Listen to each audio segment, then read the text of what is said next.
everybody, it's Janét Kniss. Welcome back to Lectin Free Solutions. Today we're going to make a delicious popsicle recipe using coconut milk, fresh strawberry puree, and basil seeds. Now, if you haven't tried basil seeds yet, you really need to invest in a little bag and give these a try. We started out making basil seed pudding, which I think is delicious. Some people don't like it. If you don't like it as pudding, you might like it in the popsicles.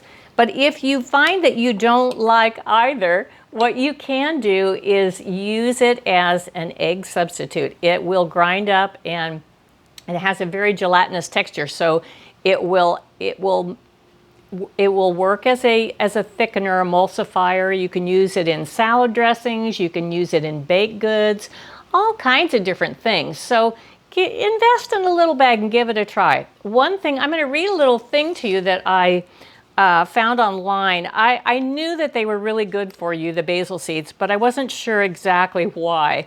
And I found out that they are very high in ALA, or alpha lipoic acid, omega-3 fatty acid that usually we get from things like sardines. And this is a plant-based omega-3. It's really, really good for you. And I believe it's 1 tablespoon is the recommended daily allowance for ALA, which is pretty good.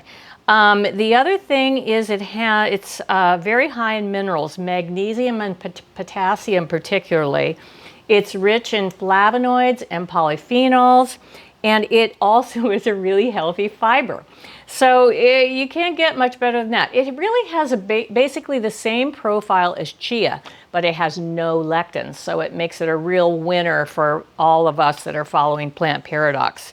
In India, they use this mixed with water or maybe a little lemon water, and when the temperatures outside are really hot, they drink that, and it just has a tendency to cool your core temperature down, which is pretty beneficial when it's really hot outside.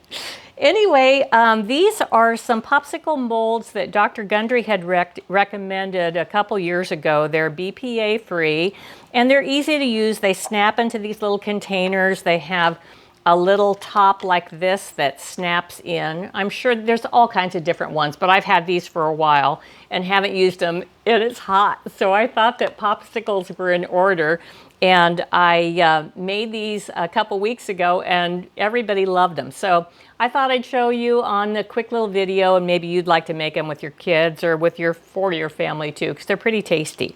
So what I did with what I did for the base, or the pudding section of the popsicle, is I used 1 full can of unsweetened full-fat coconut milk. This is 13.66 ounces. And then what I did to that was add a little bit of vanilla. That's my homemade vanilla. And some allulose. Now this is really kind of funny, but for the recipe for the popsicles, I feel like it is so much tastier with double the amount of sweetener in it. Now, if I use these same proportions to make pudding, I only use half, or 1.5 tablespoons to 2 tablespoons. For this particular one, for the popsicles, I have used 4 tablespoons. And when you taste it, it's going to taste really sweet, but when it's frozen, it doesn't have that same level of sweetness.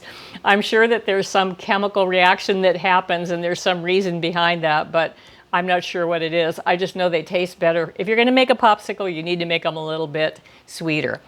All right, so this is, this is just fresh strawberries. I added lemon juice, fresh lemon juice to it, and allulose to taste. So I'm going to start off with just a little bit of the strawberry puree in the bottom of these.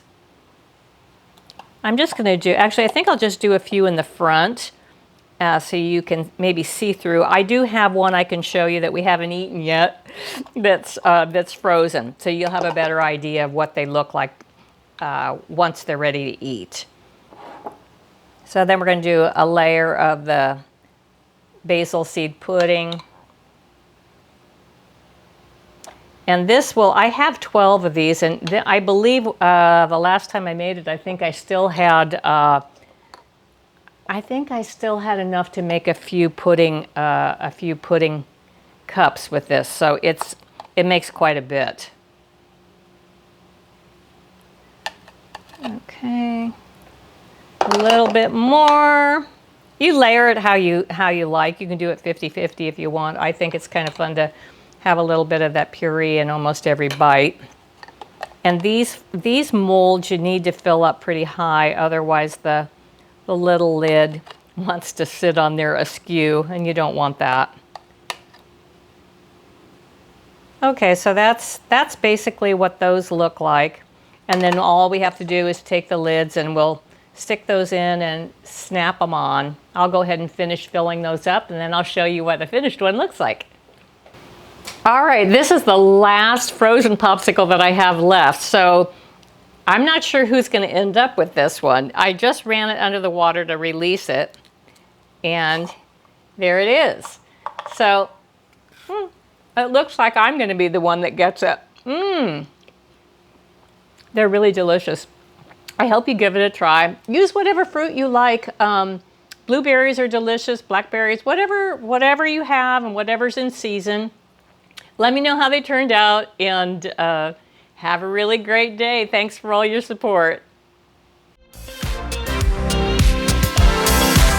It's Friday night and we're already back at home. Baby, it's good.